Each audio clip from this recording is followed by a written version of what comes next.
Hello and welcome to the Pastor's Bible Study for the 9th session in our study in the book of Acts. We are so excited to be able to finish this out and know that we've had lots of fun tech things throughout the weeks. We were just talking about one of them. And so we're really grateful for your participation, for your investment, for your good questions, and also for your patience, if I didn't say that already. You will be receiving an email survey as we conclude this study asking about next semester. So if you have opinions on what ought to or ought not to happen this next semester as we kick off season 4 of the Pastor's Bible Study, you'll have the chance to give your feedback there. And we do appreciate the feedback that you already gave from the last question asking that we did. So per usual, we're going to use Menti tonight for any questions that you may have. The instructions will be on the screen periodically, as well as the code. So you're welcome to utilize that at any point. We're told that they could be in this general area of the screen. We're told that those will be up multiple times throughout the presentation, so you are able to ask questions at any point, and our moderator will let us know if they are appropriate to be asked, and you can just sprinkle those in. I think that's all the housekeeping we have. Andrew, do you want to kick us off with a prayer? Great. Well, welcome again, everyone. Let's begin our study tonight with prayer.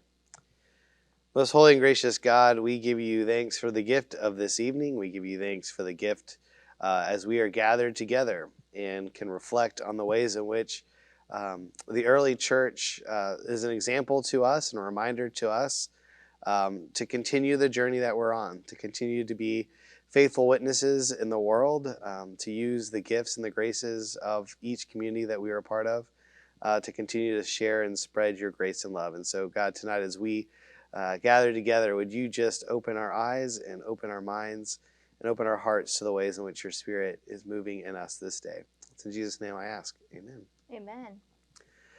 So this week we are in chapters 19, 20, and 21. And this is really an interesting kind of transitional moment. The second half of Acts 19, verse 21 is where we're starting tonight. And this is a transitional text that really foreshadows kind of the plot line that we're going to see for the rest of the book of Acts this week and next. Because here we are finally getting to this point where Paul is starting to wrap up a lot of his missional journeys, right? Up to this point, Paul has been dealing with confusion about John's baptism versus Jesus' baptism, about the use of magic, demon possession, sickness, false prophets, all of these things he's been really dwelling on and training up and teaching in the community of Ephesus. And now he's starting to see that this community has been formed, it's been normed in a theologically correct way, at least to Paul's liking, where he's ready to step back and let that community take hold, have their own authority in that place, not just his own. And so Paul kind of makes this decision that he says he's going to go back to Jerusalem. At this point here in chapter 19, it's not clear exactly why he's going back to Jerusalem. But as we read the next few chapters, we kind of get a hint that he's going there to celebrate the festival of Pentecost. And so that's kind of an interesting part that we'll pick up later. But it's also important to note here that this is the first time that the city of Rome is mentioned as part of Paul's gospel mission. And so Rome, of course, will be the ending place for the Acts of the Apostles, which is also good just to keep framed in our minds.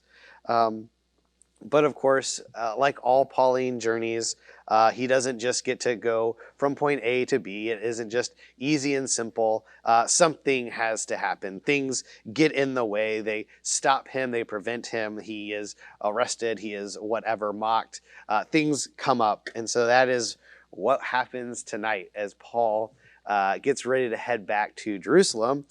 There is a good old-fashioned riot in the city of Ephesus between those who worship the temple of Artemis and those who have been called by Paul to worship Christ. And so we kind of get the story of the riot in Ephesus starting in chapter 19, verses 23 through about the end of that chapter. So this is where we kind of get the meat tonight.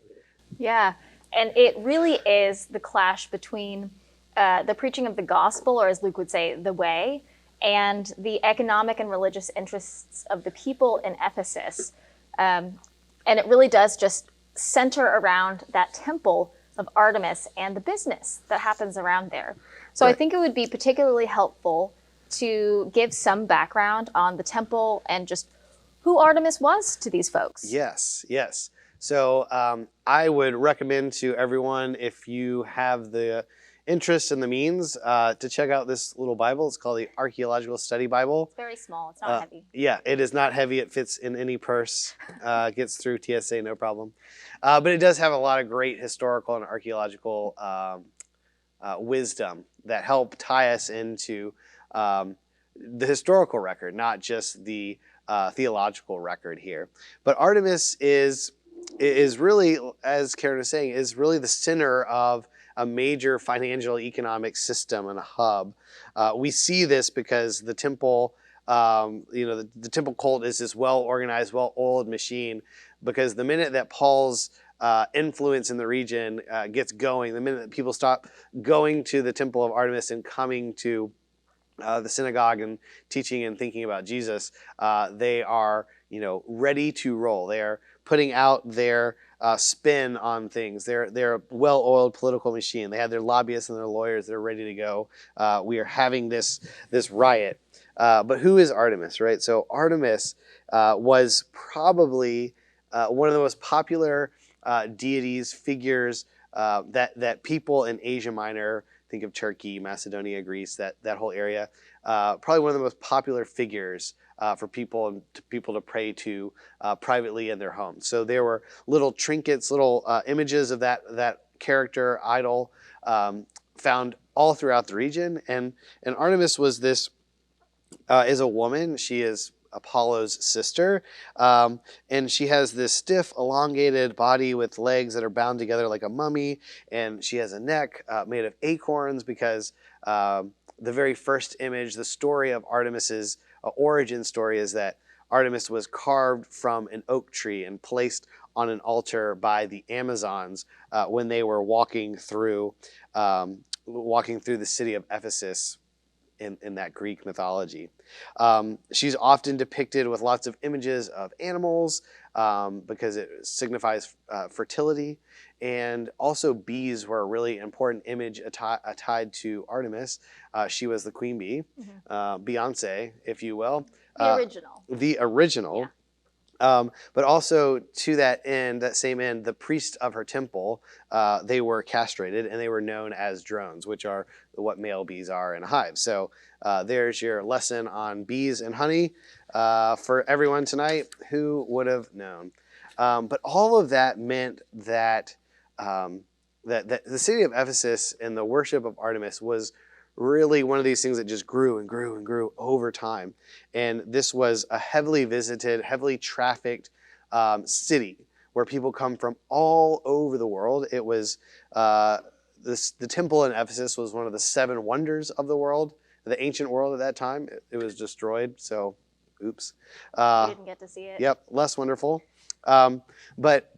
But all of this meant that huge sums of money were coming into the city of Ephesus. People were coming in to give to the temple. People were coming in to buy these trinkets that we'll get into with Demetrius and the other craftsmen. But all of this also meant that Ephesus becomes this major financial hub, a banking center for Asia Minor. And so there are some real implications when the number of worshipers start to drop because of Paul's message and the conversion of other people away from Artemis and to Christ.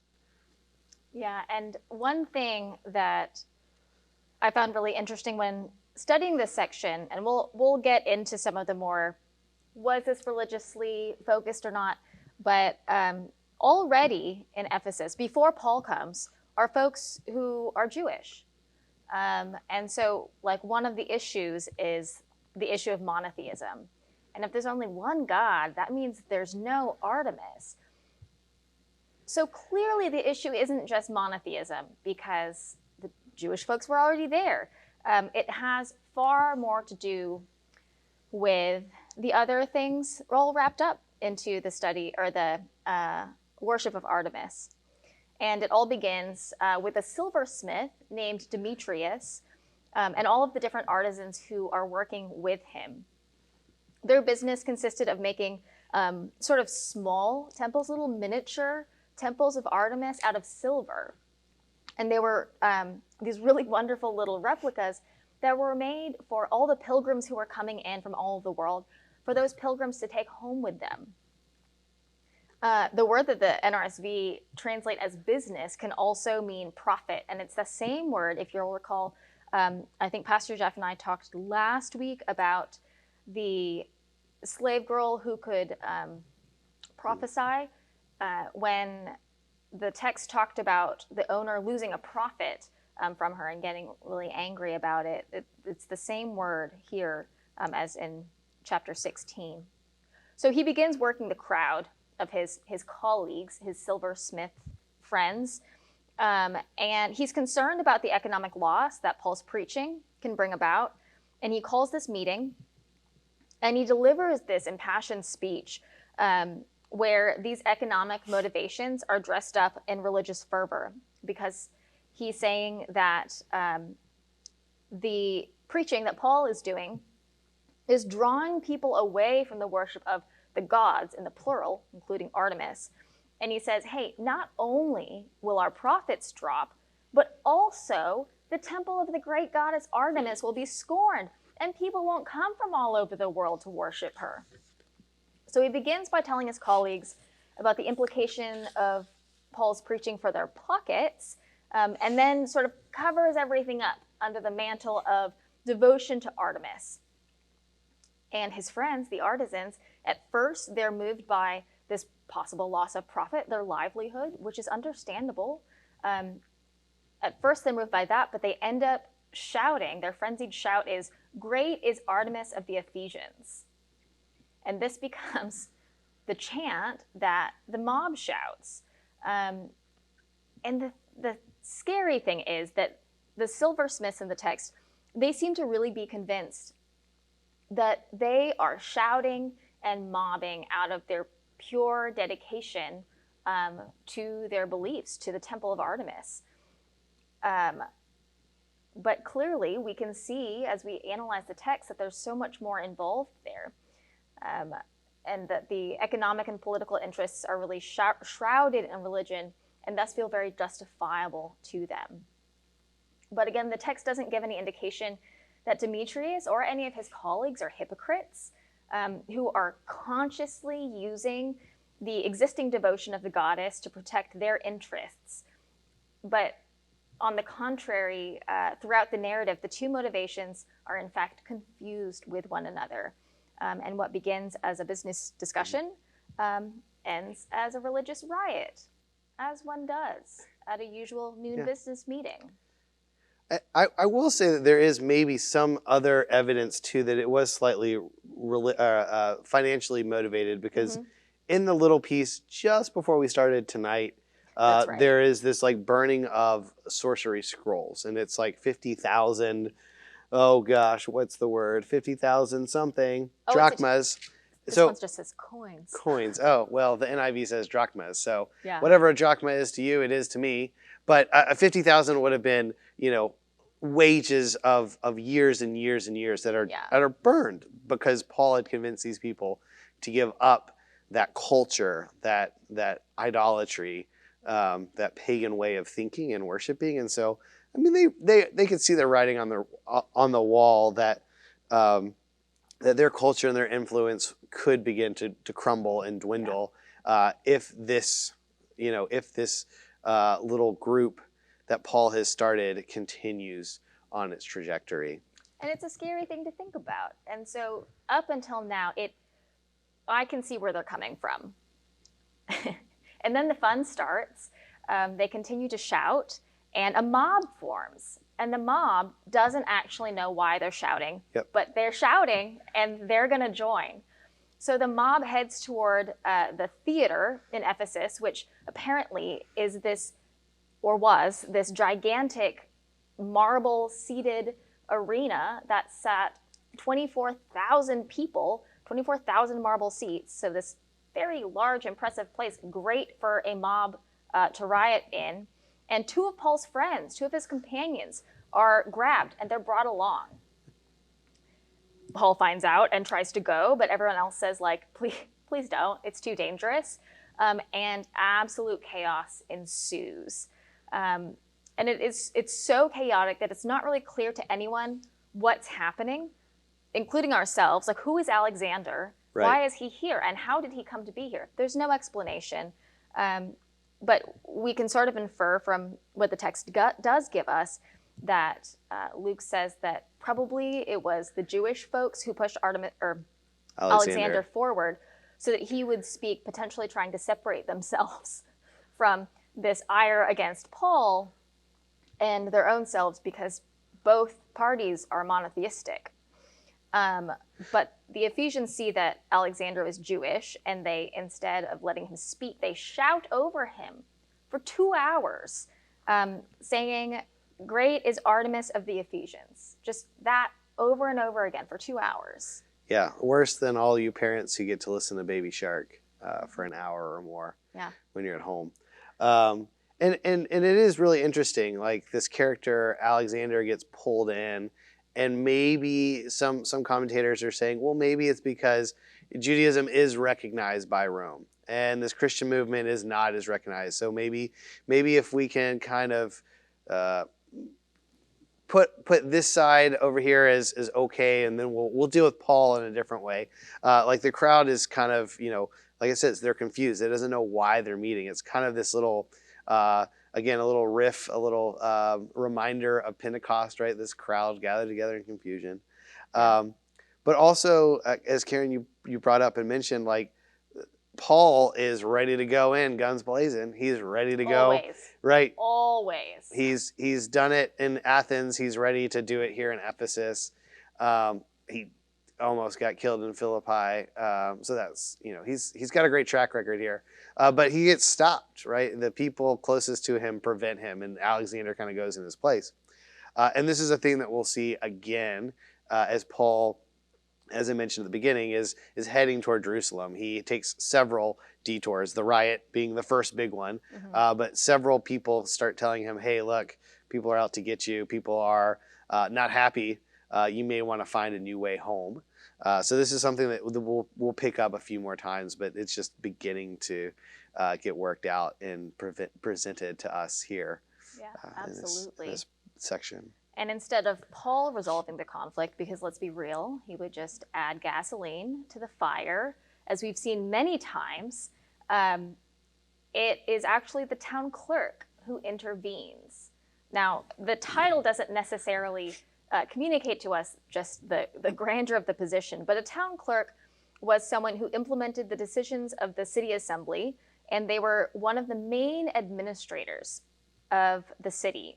And they functioned sort of as an intermediary between the Roman government and the assembly of citizens. So a town clerk has some authority, and this person uses that authority by which to actually quiet down the mob after they have been chanting over and over and over again. And he goes point by point. He says, first of all, there is no need for the mob to insist on the greatness of Artemis. Like, we all know this. You don't need to make the point. And he says, who is there that doesn't know that the city of the Ephesians is the temple keeper of the great Artemis and of the statue that fell from heaven? Since these things cannot be denied, you ought to be quiet and do nothing rash. So you'll notice that he says,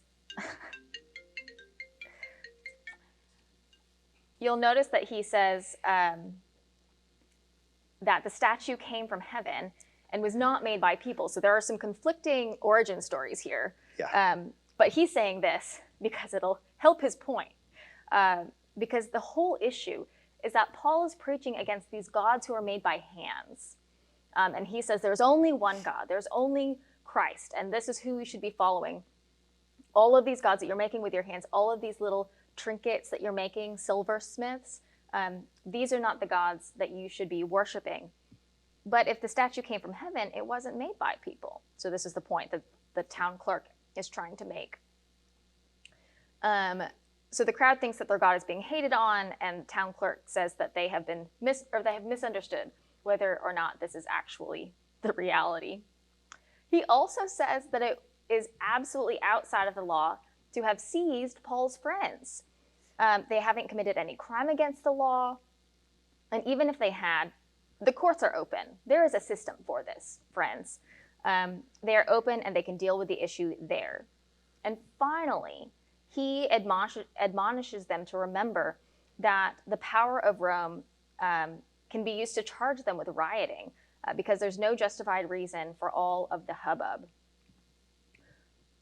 So the crowd quiets down and disperses, and the town clerk is like sort of the hero of this episode. But they're not necessarily trying to protect Paul's friends, and they may very well disagree with everything that they're saying and everything they stand for. But the town clerk is interested in not having the gavel of Rome come down on them either. Yeah, and I'll just make 2 points to what you're sharing here about this town clerk.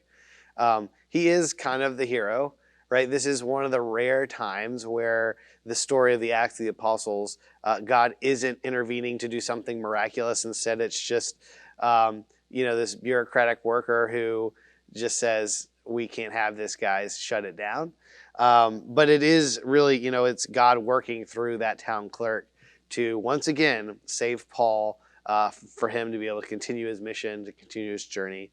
And the other thing that I'll say is, for those of you who have been with us from week 1, this may have a little bit of a tinge in your ear. You may be thinking, I've heard this sort of argument before about why we need to let Paul just go on. He's a crazy guy. Whatever.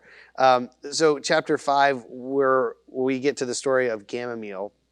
And Gamaliel is part of Jerusalem's kind of council for religious leadership, and he basically says a similar argument that we get here from the town clerk, which is, look, if the gods of Paul are real, then give him some time and we'll see if that pans out.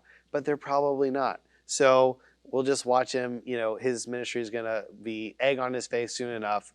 Just let him do his thing. Let him think that he is right, and we'll be proven right in the end ourselves.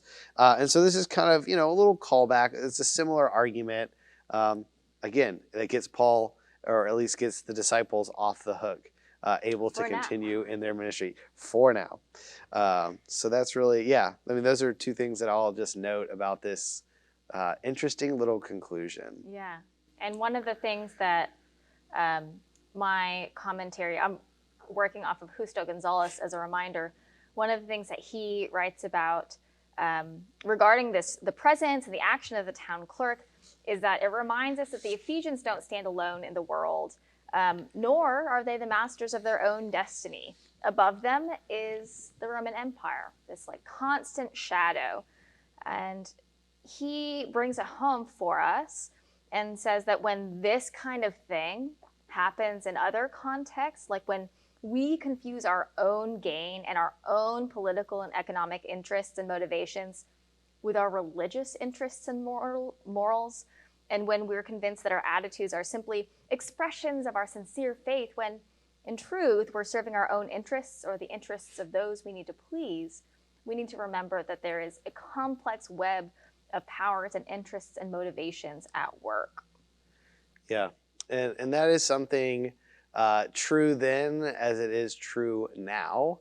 And so as Karyn and I were preparing this week for our study, we are both nerdy fans of a little podcast called The Rise and Fall of Mars Hill. It's so good. It's addicting. It's so good. It's really good.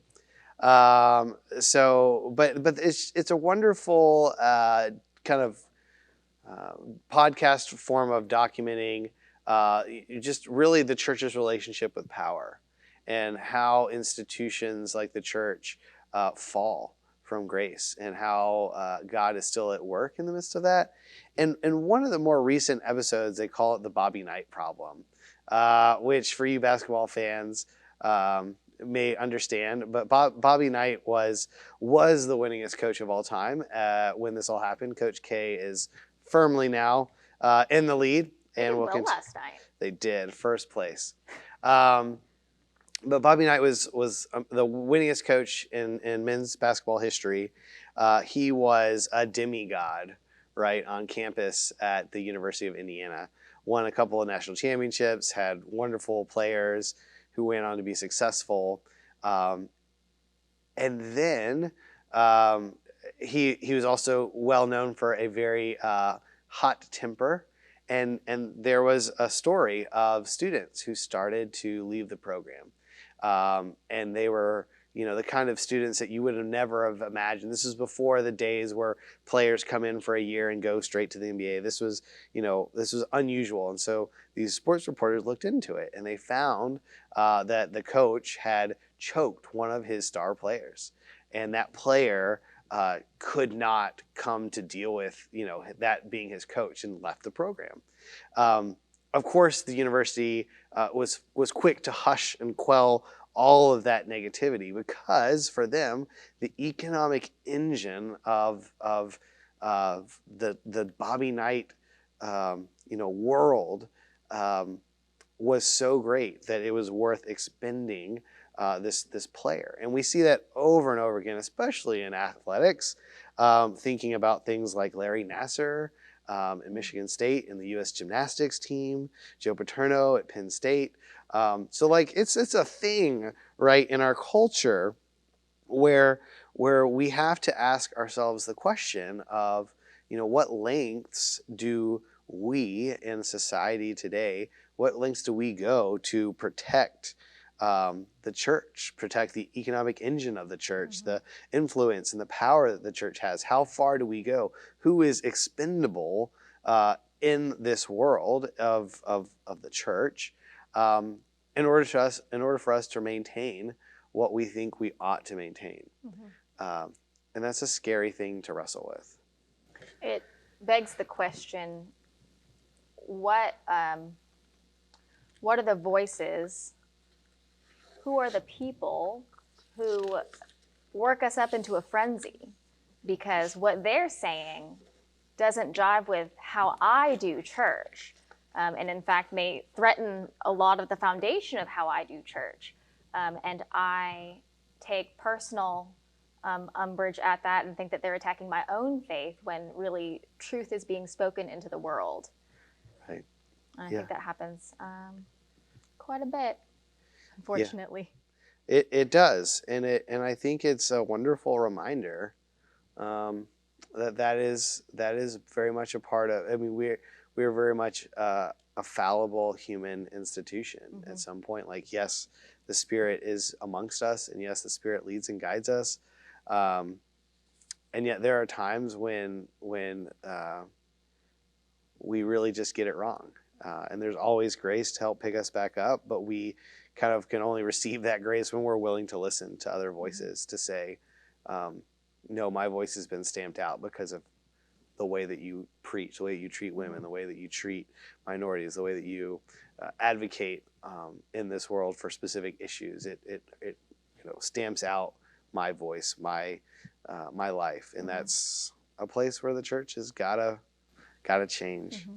Will Willimon has a commentary on Acts, and he writes a very short snippet about a young pastor, who came to his charge, and he was really concerned about underage drinking in the town. And he preaches a fiery sermon about caring for the children and their duty, their baptismal vows, to care for these young folks in their midst, and then goes on like a holy rampage to sort of find and punish the businesses who are selling to underage people. Little does he know, one of the most prominent members of the church owned the convenience store across the street from the high school, which, as it turns out, was maybe not checking everyone's ID. And then he was quickly the former pastor of that church. That's right. It's really exciting times. Thanks, Will. So, Will, we wanted to see if we might have any questions out in the world. Our moderator says no. So, because there are no questions from you all, we are going to start with some fun facts. We're sort of like an intermission. An intermission that begins with fun facts. We're going to kind of shift now into the chapters 20 and 21. We're going to leave the riot behind because, the town clerk has quelled the fire, and Paul is ready to start going to Jerusalem. So his kind of, he's beginning this missionary journey back to Jerusalem. He kind of gets word again, hey, there's some people looking out for you. You don't want to go direct to Syria, Antioch. You might want to go by land, too, if by sea. But here's the fun fact for all of you people, because I know that you are just dying to know what I know.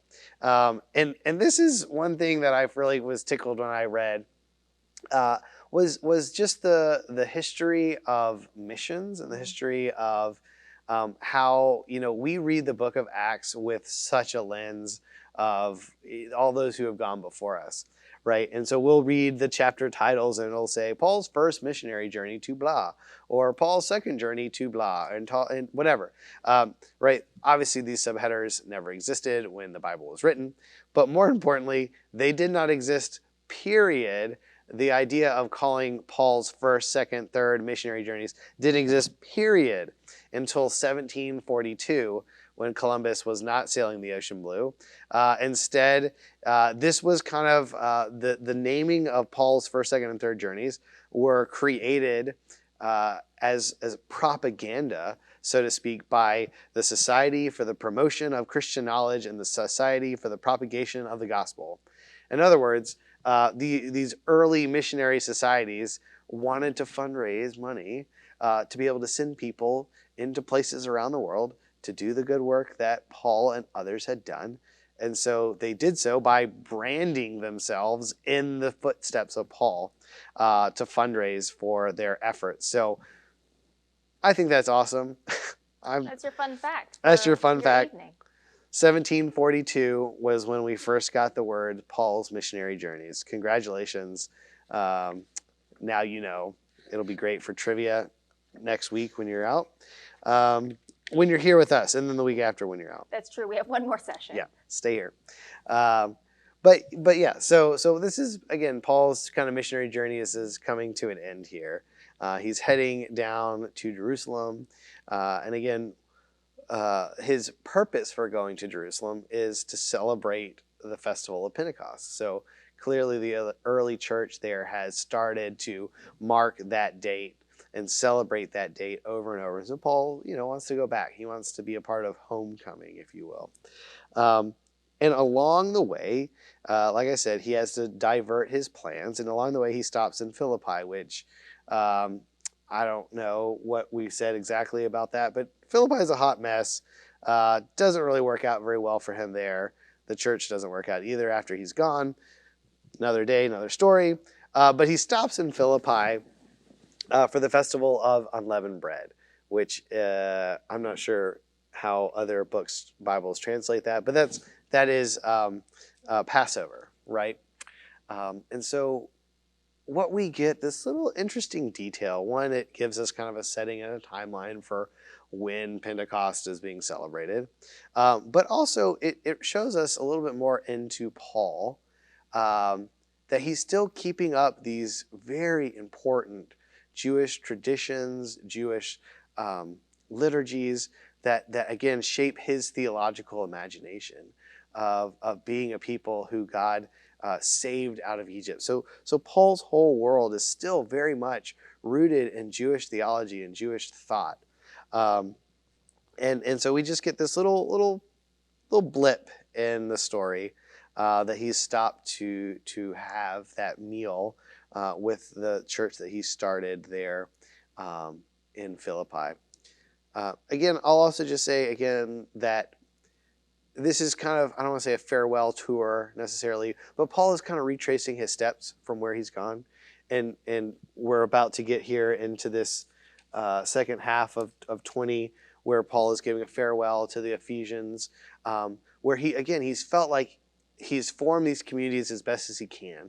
And now he's kind of being called back, which is great. Like, we see this is really an important step that Paul is doing, kind of stepping back in leadership and allowing the local church to step in to do the work that they have been called to.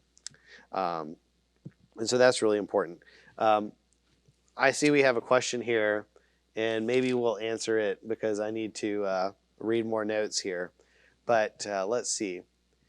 We have a question that says, as people who have traveled to some of these spots in Acts, should we purchase the nativity sets in Jerusalem? The Petra statues in Rome? Pieta? I don't know that one. In Rome, etc. I will say, if you've ever been to Bishop Jones's house, Bishop Jones is the presiding bishop of the Texas Annual Conference, and his office is like a block and a half away.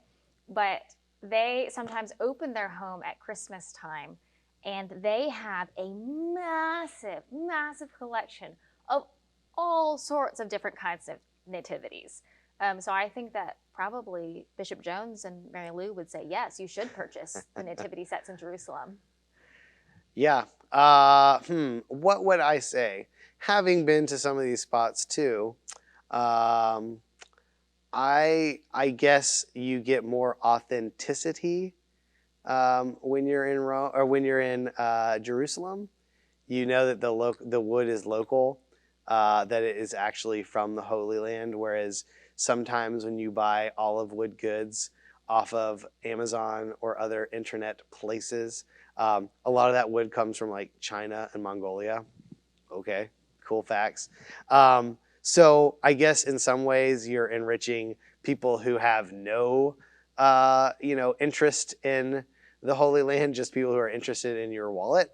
But, at the end of the day, maybe, yes, I think it's fine. Yes. And I think that if anything, it just serves as a reminder to you of those travels and of how meaningful it has been for you. I'm assuming it was meaningful. I guess that's a pretty bold assumption there. But yeah, well, your experience in the Holy Land where these things took place.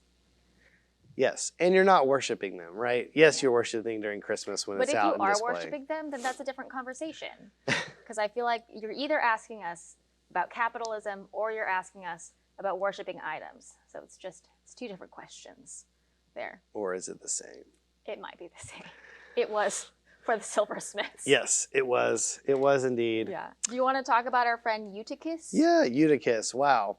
Poor Eutychus. For those of you who are fluent in Greek, particularly ancient Greek, Eutychus means lucky, which is so ironic because this guy is the last thing from lucky.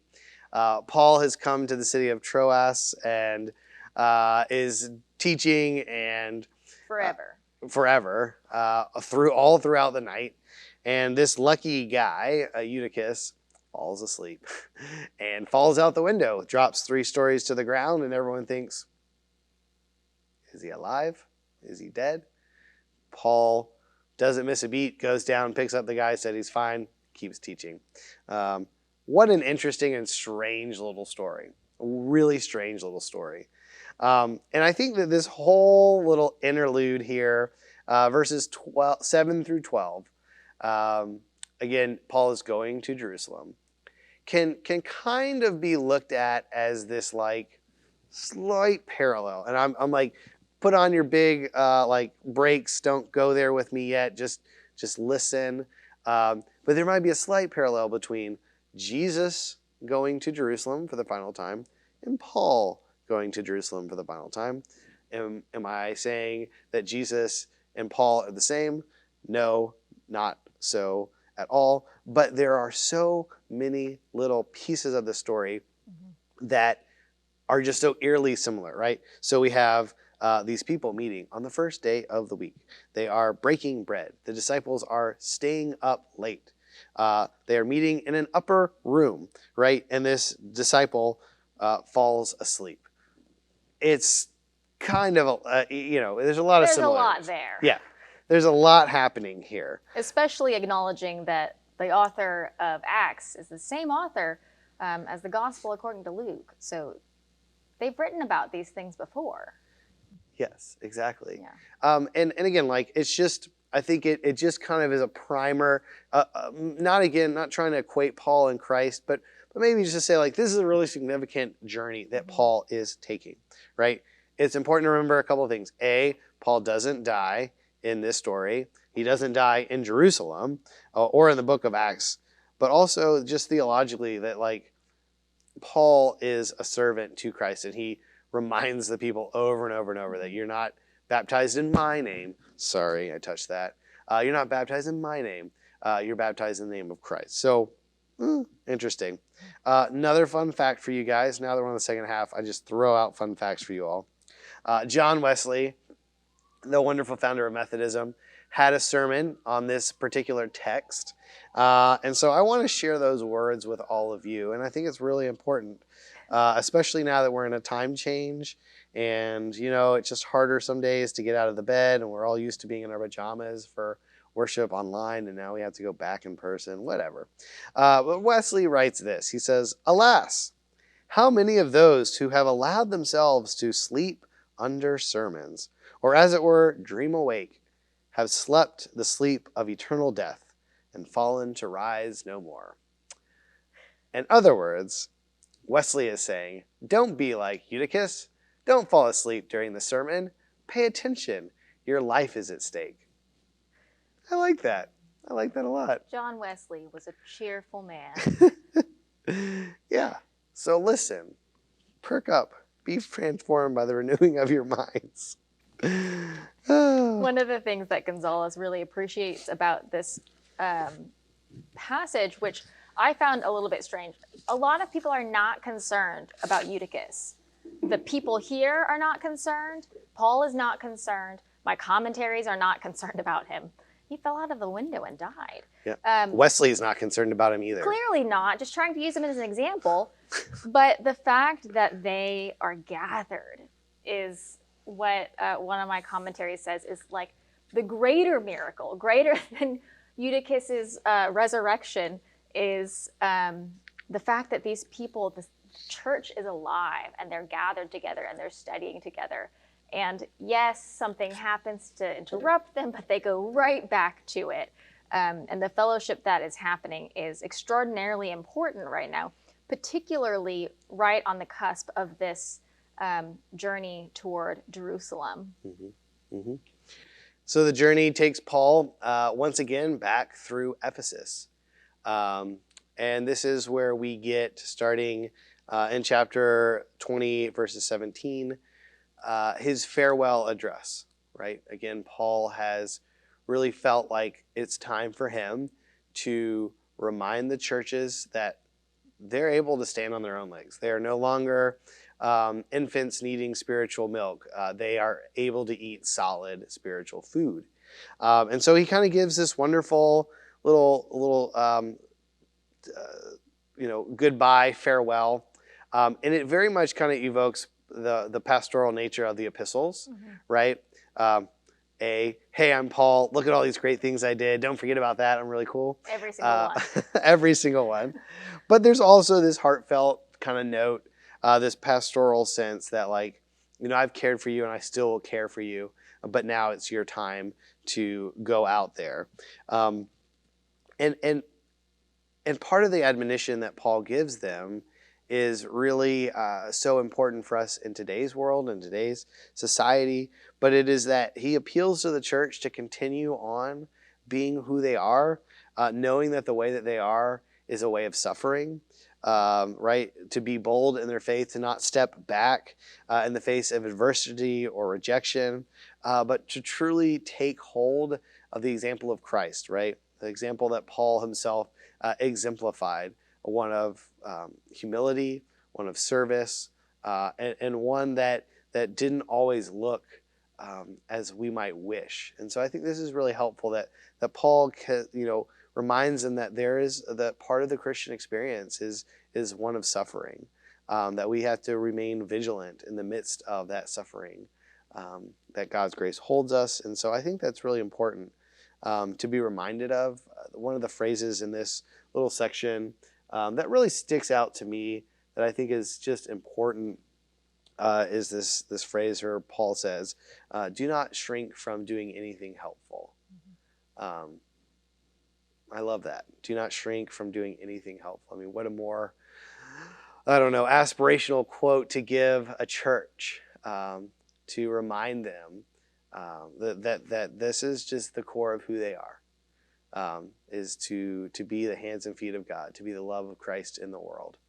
And that doesn't always come easy, and that doesn't always mean that things are bright and sunny and cheerful, but it does mean that God is with us, and God is part of what we're doing. And I think that, Paul's letter here, his farewell to them, is very meaningful as we think about, the church today. And it's an important reminder for them at this point because Paul knows where he's headed.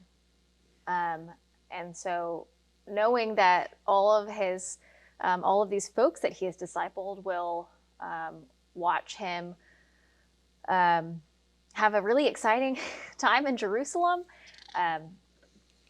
he knows that this sort of nurture, this encouragement is necessary at this point. Mm-hmm. Mm-hmm.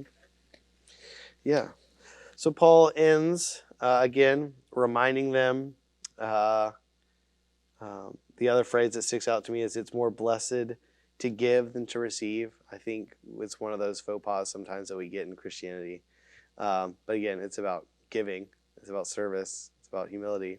But also to hold fast to the grace of God as their inheritance is what they truly have, is the most valuable thing in the world, and not the money and the trinkets and the material things that we have, not the number of nativity sets that we've bought in Jerusalem. I'm guilty of many, but here we go. So Paul is finally going to Jerusalem, and he's ready to celebrate the Pentecost festival, and he takes this road that's longer than he hopes for, but here we go again. Paul is being warned in chapter 21 not exactly to go the way that he would like to go, not the way that maybe the most easiest mode of travel would be, but because of that spirit that kind of is telling him take a different road, we see this little litany of Paul's greatest hits, or like back to the earliest, collection of Paul's earliest hits, you might say, where his road home picks up on these familiar faces and places, the disciples that he's been working with here. It's just a reminder of kind of the unbroken chain of the Spirit's work, right? So he goes through Cyprus, which was a really early place that Paul goes because there's a lot of sympathy there for the message of Christ. He goes through Syria, which is Antioch, the first church outside of Jerusalem. He's in Caesarea by the sea, which is a major port where he left and did many ministries from. He meets Philip, the evangelist, which I think the evangelist might be a new tagline that we get here. I forget what my commentary said, but he meets Philip again. Agabus, the prophet, comes back again. So this is kind of a nice little who's who of people who have helped Paul along the way, who's Paul is probably offended on the way too. But it's a pointer for us to remember. What I think here is that it's important for us to remember, like, the important work that the role of the local church has, right? Yes, the flashy things of the church world get all the headlines, and we see the big missionary projects, but there's also something really important about the local church, the people who stay where they've been planted, continue to flourish and bring others to the love of Christ where they're called. And that can be really important for us to just remember, right, when we want to be recognized maybe more than we think we should be, or when we don't think that we're doing enough. I think it's important to see here that, like, the local church still very much so matters to what Paul was able to do. Another point that I want to just mention here is, because I think I would be remiss to not, but in that litany of people and places is the mention of Philip's 4 unmarried daughters. Such a weird, whenever you hear a weird phrase or something, just theological antenna goes up and you say, well, what's going on here? I can't tell you anything about 4 unmarried daughters, but they do prophesy. And again, it's kind of Luke's pushback on what the role of women is. Throughout Scripture, Luke is very inclusive of women. Luke is very much saying, no, they were like teachers and leaders. And the church has stepped back from that, might we say, throughout history. Luke at least gets the best score out of them. Yeah. He's no Ruth Bader really Ginsburg. Really tries hard, at least. Yeah. But I think it's really important, because I think this is a verse that churches have looked to, that upholds their idea for the ordination of women and the role of women in the church.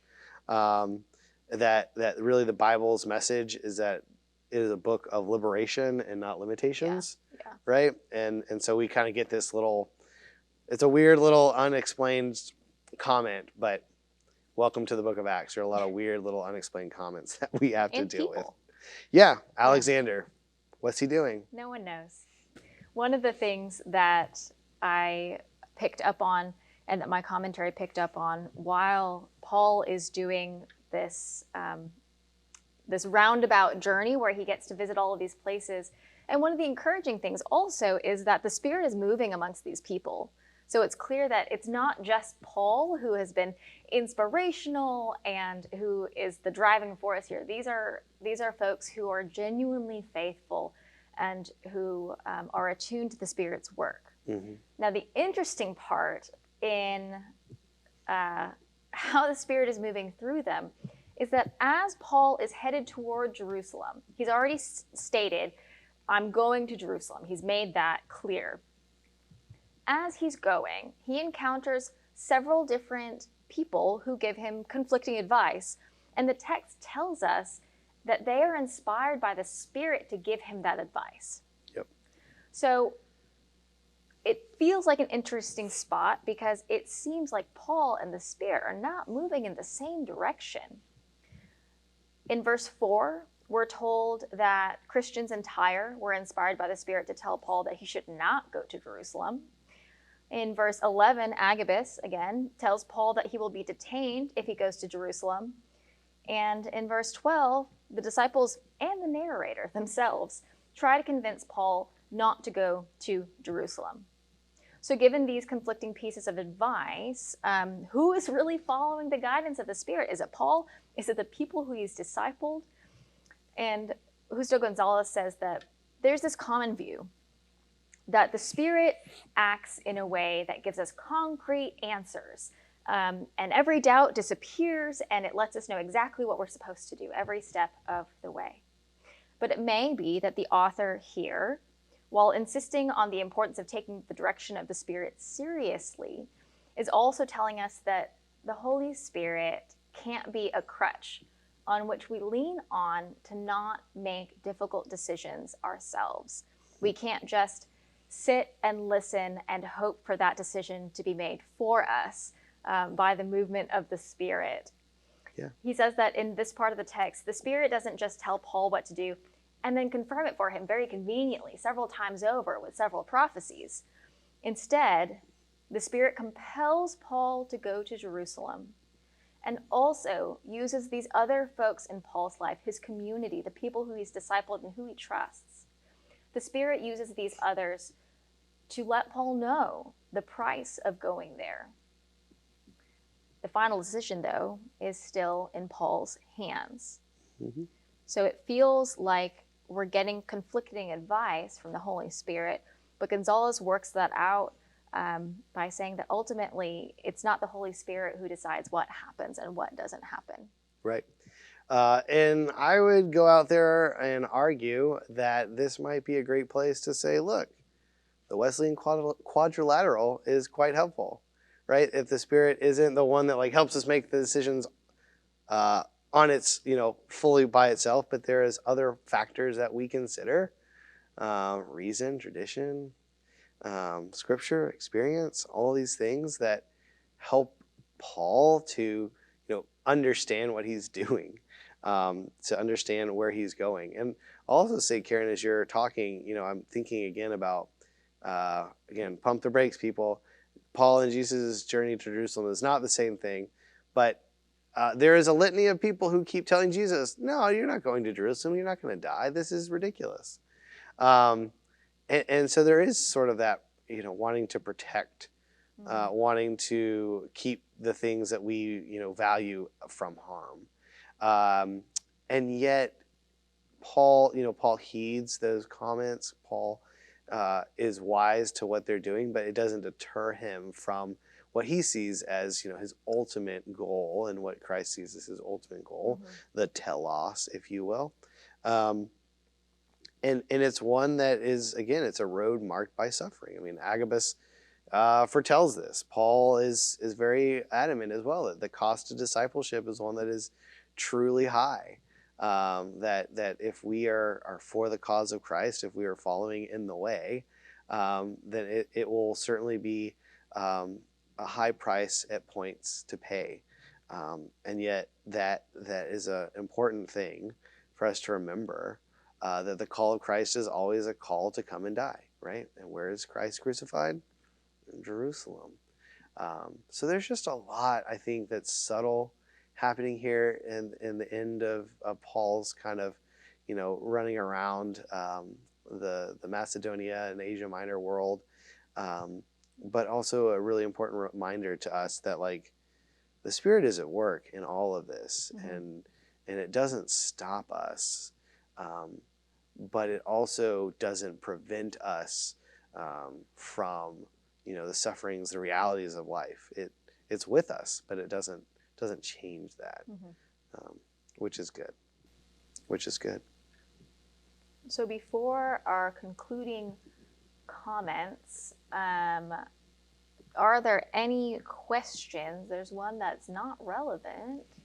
It doesn't seem relevant, although it's relevant to the phone call that I got, which I don't know how that happens. It's on Do Not Disturb. Any other questions that you have, you are welcome to submit via menti.com. If you happen to think of them after this, stop us on Sunday when you come in for worship, because you're not doing as John Wesley.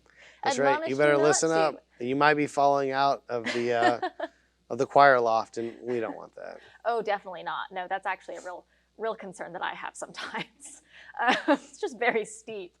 But you're welcome to submit those via the Faith Formation email, or you can stop us on Sunday and we will catch the right pastor to answer them. We'll catch Pastor Jeff is what we'll do. And he will email you with the answer. But if there are no other questions that you are typing through, we can conclude our work here. Next week is a whirlwind. It's a lot of chapters because it's here to the end. And it will be, you'll have to run through the text, so I do recommend that you read it beforehand. Like well beforehand, like 2 days beforehand. Because the pastors who will do this next week will have to really go quickly. And then we are done for this season. And again, we're so thankful that you have chosen to dive into the book of Acts with us, to dive into the gospel of the Spirit. We look forward to finding out what next season's book will be that we'll dive into, and look forward to maybe seeing some folks in person too, God willing. Indeed.